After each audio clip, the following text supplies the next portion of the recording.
चल रहा है कि हम इनकी पूजा नहीं करते। जैसे एक पति भर्ता लड़की होती है, वो अपने ससुराल में चली जाती। पति भर्ता के गुण ये होते हैं कि वो अपने पति के अतिरिक्त अन्य किसी भी पुरुष में पति वाला भाव ना रखे। लेकिन उस पति भर्ता का ये अर्थ नहीं है कि वो किसी पुरुष की ओर देखे नहीं, या किसी को प्रणाम नहीं करे, या किसी का सत्कार नहीं करे। ये भी उस पति भर्ता के अंदर एक गुण होते हैं। आय का आदर करे, जैसे जेठ है, जेठानी है, ससुर है, सास है, छोटी बड़ी ननंद है, देवर हैं, उन सब का यथोचित आदर करे, उनके सत्कार करे, उनका काम करे। बर्तन धोने हैं, रोटी पौनी है और कोई 100 काम करने हैं तो उनको यथोचित सत्कार करे, मृदु भाषा प्रयोग करे, तो वो पति भर्ता सही है। और दूसरे शब्दों में वो पति भर्ता ठीक है, अपने पति के अतिरिक्त अन्य से 16 माथे ना बोले तो वह पति भर्ता नहीं, वह कड़ियारी है, क्योंकि वो सारे घर में झगड़ा करवा देगी। तो इसलिए हम भगत भी तभी होंगे और पति भर्ता पद पर तभी चलेंगे जब हम सभी जितनी भी शक्तियां हैं उनका यथोचित आदर करेंगे।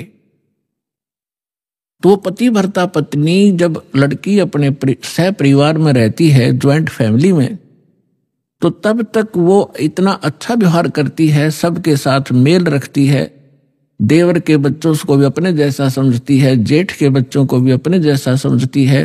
उनको ऐसा नहीं लगता कि जैसे हम पराये से हों, लेकिन उसका जो भाव है अंदर से वो अपने पति के साथ होता है। और उसका पता उसको तब चलेगा जब वो डिवाइड होंगे, भिन्न भिन्न होंगे भाई, तो तब पता चलेगा उसकी आस्था किसमें थी। अपने हिस्से के सारे कटोरी, गिलास, चम्मच तक उठा ले जाएगी, अपने मकान में धर लेगी, एक चम्मच भी ना छोड़ दूसरों की ओर, और अपने पति के साथ चली जाती है। तो उस समय उस पति भर्ता का पता चला वह पूजा किसकी करे थी। तो इसी प्रकार हम यहां एक सह परिवार है हमारा, ये ब्रह्मा विष्णु महेश, ये देव हैं और यहाँ के अधिकारी हैं। ये एक विभागीय मिनिस्टर हैं इस एक ब्रह्मांड के अंदर। ब्रह्मा जी रजोगुण विभाग के, विष्णु जी सतोगुण विभाग के और शंकर जी तमोगुण विभाग के। और इन अन्य जो देव हैं जैसे गणेश जी हैं, दुर्गा जी है, इनके भी हमारे इस अध्यात्म मार्ग में बहुत सहयोग है। अब इनका जैसे हमने अपने सतलोक जाना है, सब लोग जाना है, जैसे हम विदेश गए हों और हमने अपने देश में आना है और वहां हम कोई ऐसा बिजनेस व्यापार कर रहे थे, किसी कारण से हमारा वहां नुकसान हो गया, बिजली का कनेक्शन कट गया, टेलीफोन सुविधा बंद होगी, गैस की बंद होगी, तो हम कंगाल हो गए, सब सुविधाएं समाप्त हुई, हम महादुखी हुए।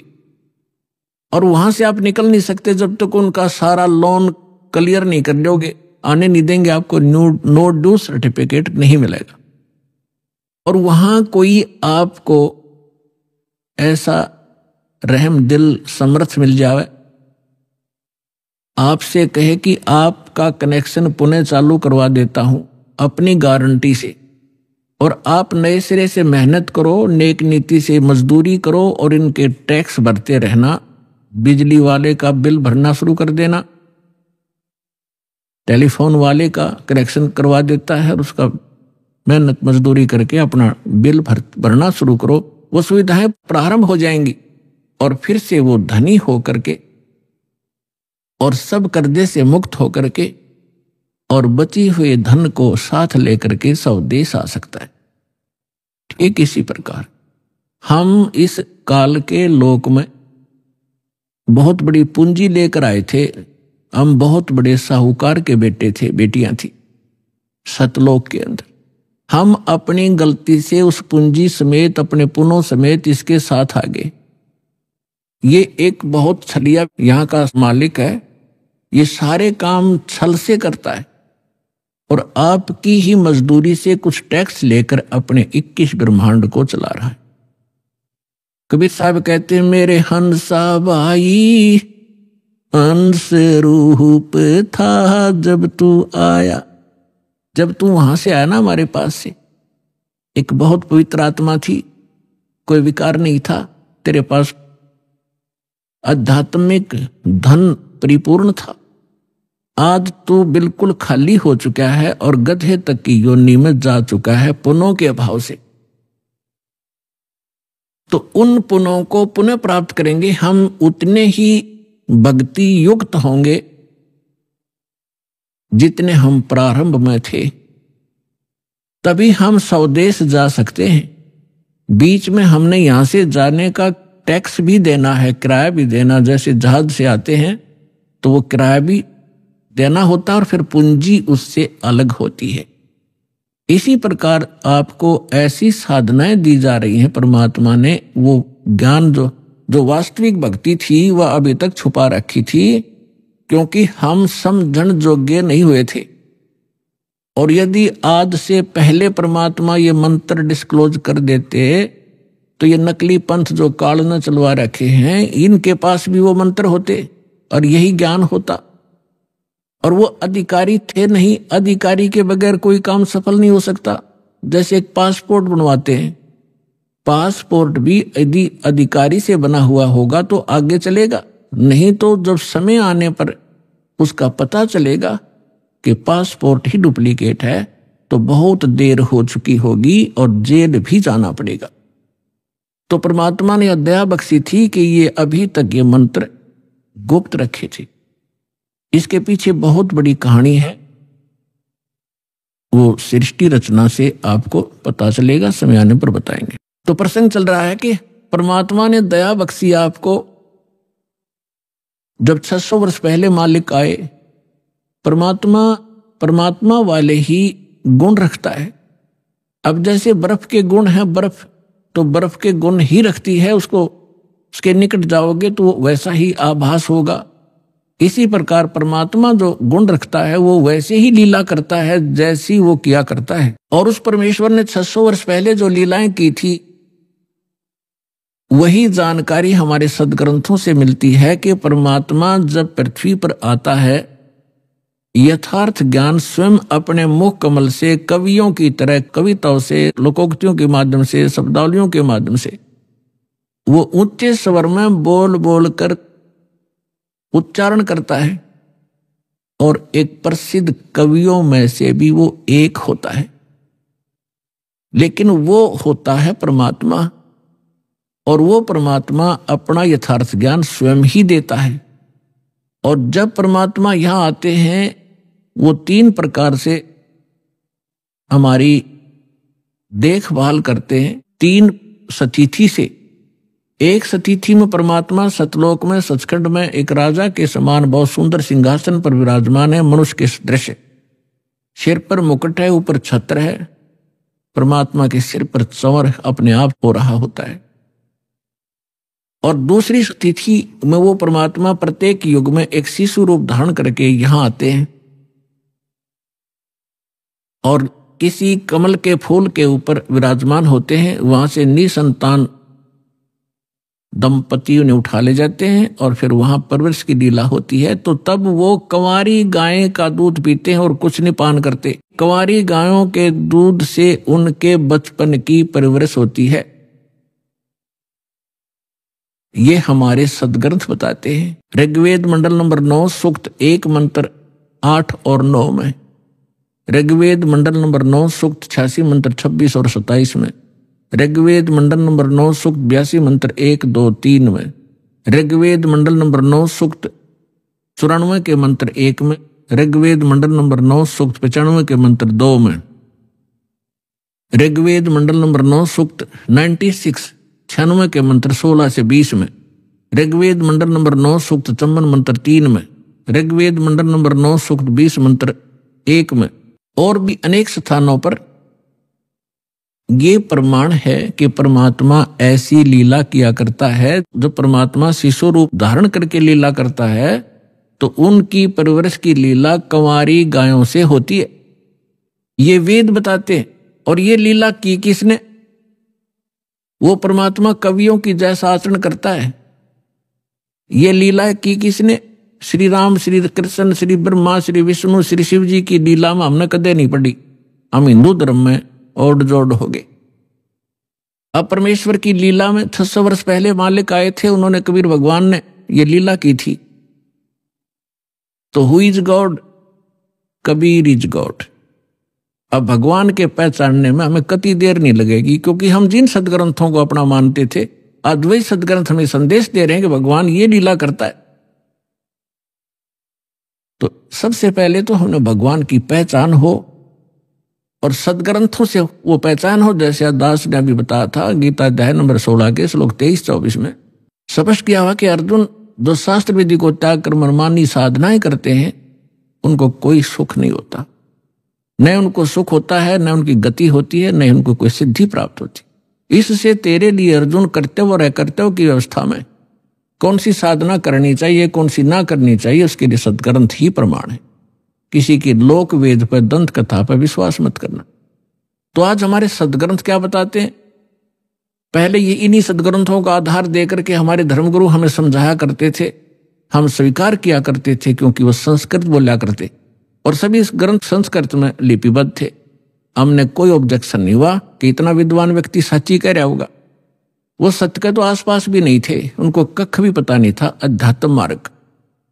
आज तक इन ऋषि महर्षियों को, आज तक उन महापुरुषों को छोड़ के जिनको भगवान मिले या परमात्मा के ज्ञान के अतिरिक्त, अब वर्तमान में इस दास के अतिरिक्त इस 21 ब्रह्मांड में कोई अध्यात्म ज्ञान से परिचित नहीं है। अटपट तो दुनिया मार रही है और ना उनके पास ये कंप्लीट कोर्स है। अब जो प्रसंग चल रहा है कि हमने स्वदेश जाना है, हम इस गलत लोक में आगे, और हम धनी थे अध्यात्म के, हम निर्धन हो गए।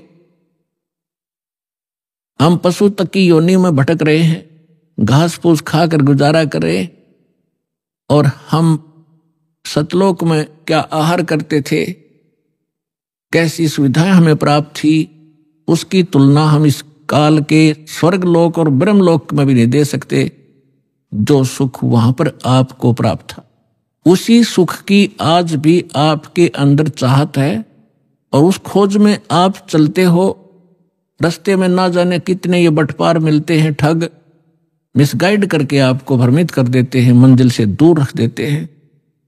फिर आप जब अध्यात्म मार्ग से सुखी नहीं होते हो, क्योंकि साधना शास्त्र अनुकूल ना होने से परमात्मा से लाभ नहीं मिलता, जिस कारण से आप फिर स्वयं धनी बनने के लिए अपनी बुद्धि प्रयोग करने लगे, कोई मिलावट करने लगा, कोई रिश्वत लेने लगा और कोई अन्य तरीके अपना के। तो ये तरीका सुखी होने का नहीं, ये तो महादुख प्राप्त कर लिया हमने। बुरे काम करे, पाप बने, और उन पापों के आधार से जो धन संग्रहित किया वो यहीं रह गया, और हमारे साथ वो पाप गए जो उस धन जोड़ने में या नकली सुख प्राप्त करने में हमने पाप इकट्ठे किए थे। तो जब तक हम पाप मुक्त नहीं होंगे तब भी वहां नहीं जा सकते। तो पहले परमात्मा आपके उन पापों का नाश करेगा जो आपके संचित हैं, पहले के इकट्ठे किए हुए, और दूसरे फिर आपको ऐसी विधि बताई जाएगी कि उससे वर्तमान के अंदर भी जो आपके भविष्य में जो दुख आएंगे, जो आपके प्रारब्ध के अंदर लिखे हुए हैं। प्रारब्ध माने किस्मत। प्रारब्ध को वैसे डिफाइन करने के लिए इस प्रकार बताते हैं कि पिछले जन्म जन्मांतर के आपके पुण्य और पाप संग्रहित हैं, उनमें से आपकी एवरेज रेशो लेकर जिसके पाप गणे इकट्ठे हैं, उसमें से उसी रेशो से पाप ज्यादा ले लिए, और जिसके पुण्य थोड़े हैं उसी रेशो से पुण्य ले लिए। तो यहां जिसको आज दुख गना है वो पूर्व जन्म में उसके पाप गने हैं, उन संचित कर्मों में से कुछ लेकर के दोनों पुण्य और पापों में से आपकी किस्मत बनाकर भेज दिया।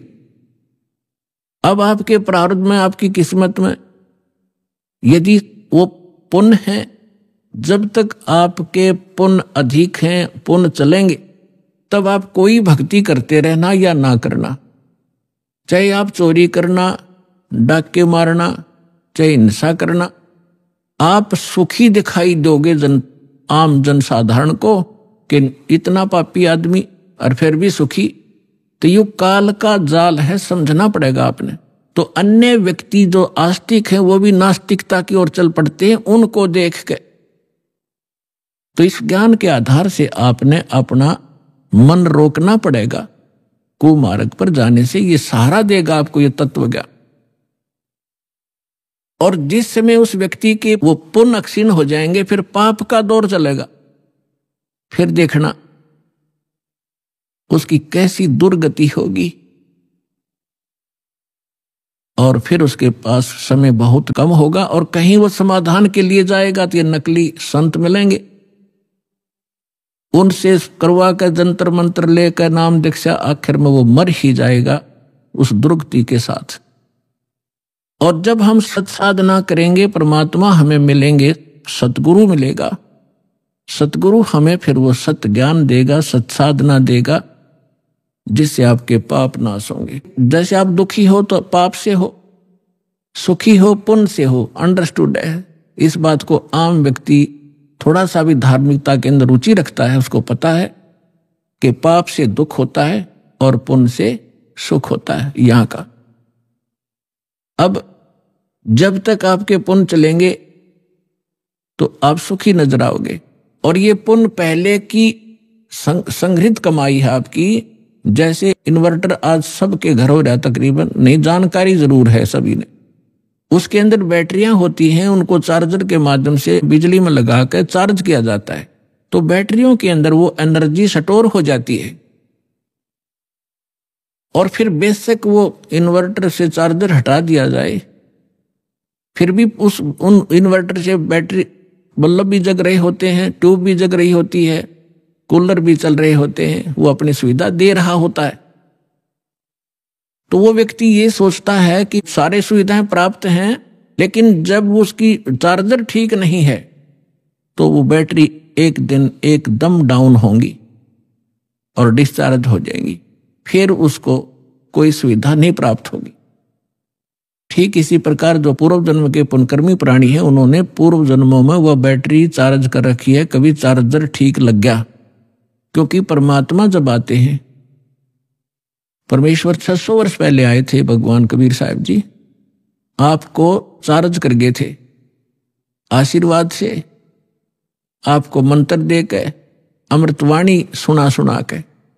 उस समय कबीर भगवान के 64 लाख शिष्य हुए थे, 64 लाख शिष्य, एक दानक के, एक जुलाहे के, एक मजदूर आदमी के।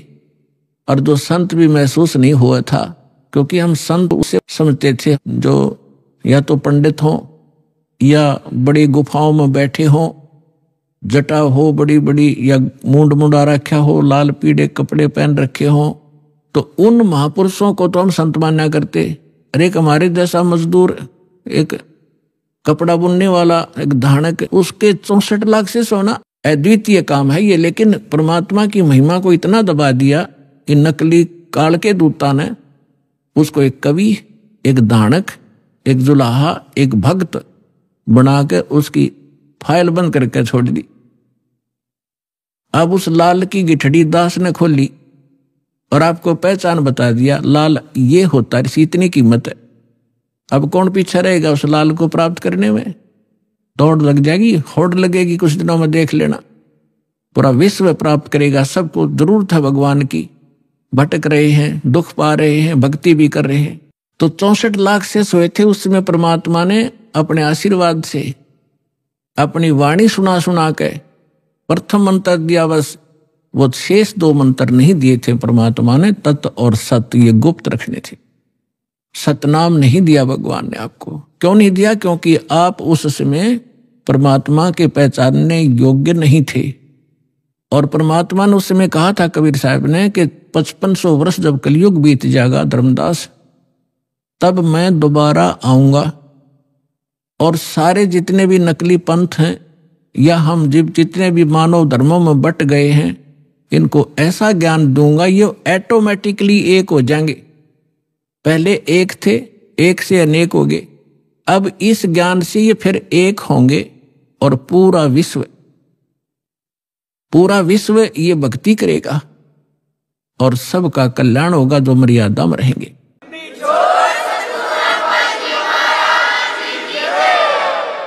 तो अब वो कलयुग का वो आ गया, वो समय निर्धारित जो परमात्मा ने ठीक रखी थी, वो ठीक का समय अब आ चुका है।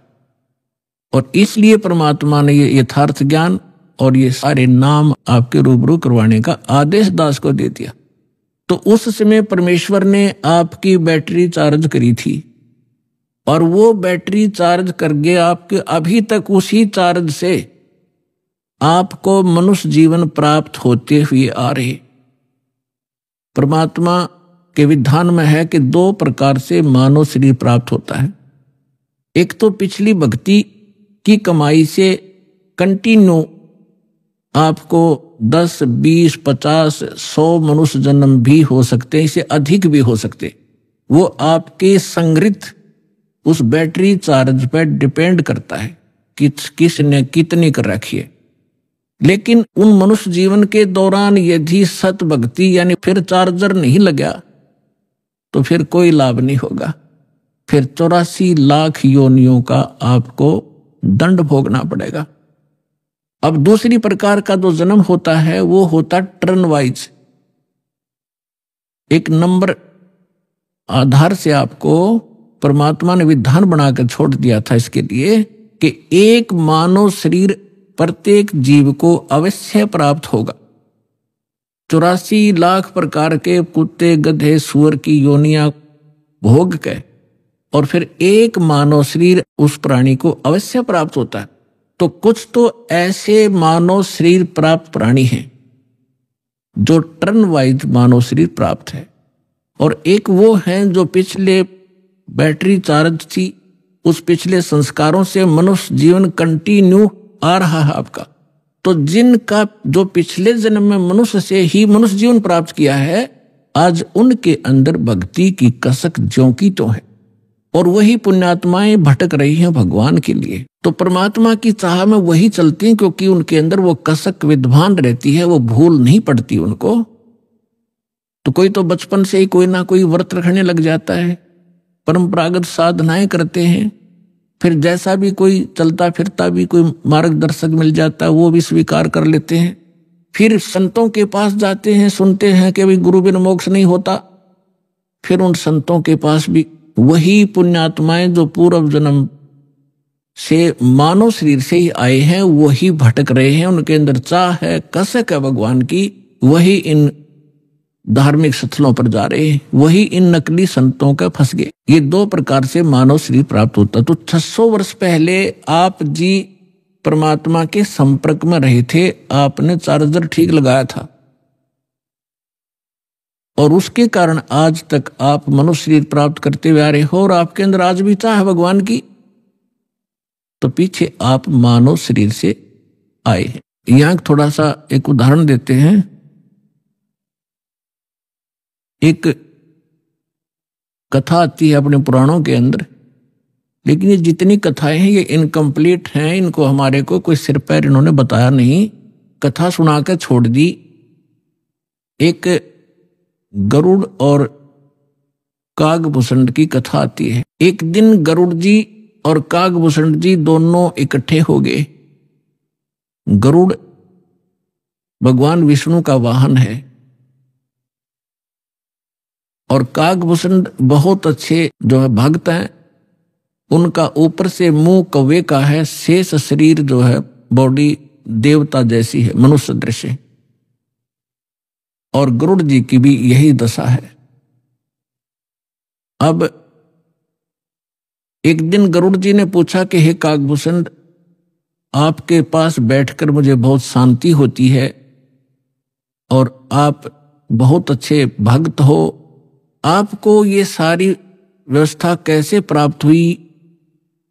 तब कागभूषण ने कहा कि गरुड़ जी एक लंबी कहानी है, आपके पास समय हो तो सुनाऊं? गरुड़ जी ने कहा कि सुना भाई। काकभूषण ने कहा कि एक समय मैं मानव शरीर प्राप्त था और मेरी 20 वर्ष की आयु थी, युवा था। एक भयंकर अकाल गिरा उस क्षेत्र में जहां हमारा परिवार रहता था। मेरा पूरा परिवार नष्ट हो गया भूख के कारण। टक्कर मार मार कर भाई बहन और माता पिता मर गए। मैं युवा था, शक्ति मेरे में ज्यादा थी उनसे। मैं कई दिन रोज तक भूख सहन करके जीवित रहा।